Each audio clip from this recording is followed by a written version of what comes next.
I've been meaning to read Lauren Groff forever. I'm sure you have a bunch of authors like that on your TBR pile that you've been meaning to get around to. Maybe it's Haruki Murakami, or this year you're finally going to kick it old school and read some Dickens at last.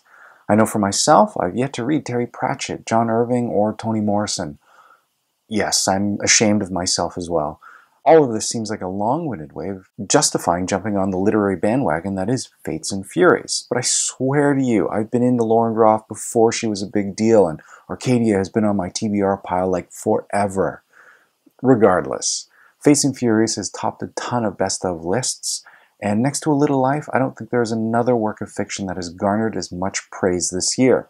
It is Amazon.com's Book of the Year, and most recently, President Obama cited it as his favorite read of the year, which actually does raise some interesting questions about the nature of his relationship with Michelle. Regardless, this is a book about marriage and the secrets we keep in marriage. Well, I mean other people, not myself. This, frankly, is a novelization of the adage behind every successful man is a woman, or, if you want to take it a little bit further and modernize it, it's the House of Cards adage behind every great man is a great woman with blood on her hands. No, it's not that type of book. There's no spoilers here. This isn't Macbeth. No one's killing anyone for the sake of the crown. But at the same time, that sentiment isn't too far off either. This is a book about ambition, achievement, and drive. It's just another illusion. The book itself is filled with these literary Easter eggs for lit majors to geek out about. Lotto is short for Lancelot. His father's name is Gawain. His mother's name is Antoinette. Intimations of knights and royalty. We also have little references to Antigone and Oedipus, and even grim fairy tales of the shoemaker and the elves. And then, of course, you have the Fates and the Furies that represent the two halves of the book. In fact, Lauren Groff admitted that she had originally envisioned this as two separate books, and it does show. The first half is the husband Lotto's story. He's the Fates half of the book. It's the three sisters determining the destiny of an individual's life. It's predetermination. Lotto is a white male born of affluent parents that have gone off to a poshy college and has led an otherwise charmed life.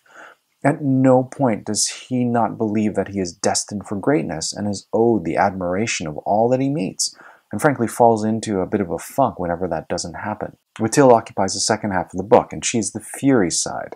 She picks up the thread of the story as well as fills in elements of the past from her perspective. Now, she's more closely aligned to the deities of vengeance, and her spirit animal is more clearly Lady Macbeth or Michelle Obama. But it's strange, for a woman that has such agency in her life, it's all in deference to her husband. I mean, it does talk about the secrets you keep in marriage, but those secrets are in service entirely to her husband. All those endeavors that she takes on purely for herself end in failure, dead ends, or empty of meaning. Lotto is truly the star, and it almost seems a little misogynist as far as the storyline goes. I guess it's a credit to Groff that I was hooked by the story, despite the fact I don't think I like either of the protagonists. Mathilde is an ice queen, and frankly, in real life, she would intimidate the hell out of me, and really, she wouldn't have a time of day for me as well. Later in life, I've always pictured her as a Tilda Swinton-like character. And this is a person that doesn't have friends, but somehow managed to engender lifelong enemies. And Lotto, he's vain and narcissistic. He needs to be the center of attention and gets petulant and pouty whenever that doesn't happen. His is the story of the affluent white guy that goes to a poshy college and then wants to be an actor. I mean, gross. Why would I even want to read that?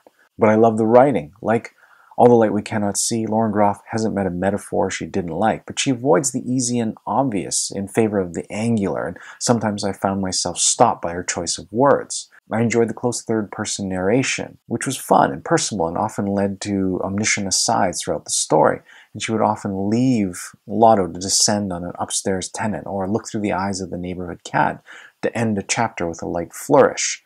It's this writing that sustained me through the first half of the story, and then the plot, with all its craziness, kept me going in the second half, despite being almost too over the top.